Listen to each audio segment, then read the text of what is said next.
Hiya, this is Chris at Retrims, and this is a video to discuss and show you the best way to remove the windscreen from your early Volkswagen.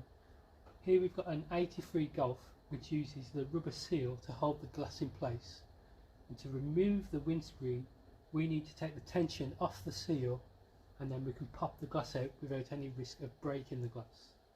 And the best way to do that is to use aluminium angle and some glue sticks, and I'll show you how. Right, so we have the windscreen here with the seal holding the glass under tension, and what we want to do is to peel back the rubber and insert a piece of aluminium angle under the metalwork. You see that levering the seal down? So we lever the seal down and then we put the glue stick in place to hold the seal off of the glass, of the metalwork, and then that reduces our tension. And if we go from around halfway down the screen all the way round, that'll take off enough tension that will be very easy to push this glass out and not break it.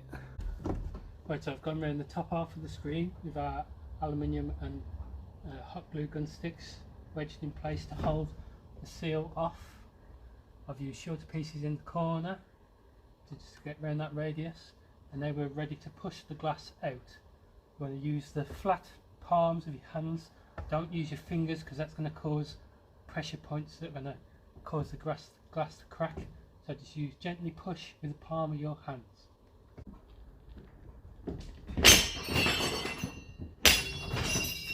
So now with the top half of the glass out, we can simply peel the bottom half away, and that glass will come out very easily. Now you need to store it.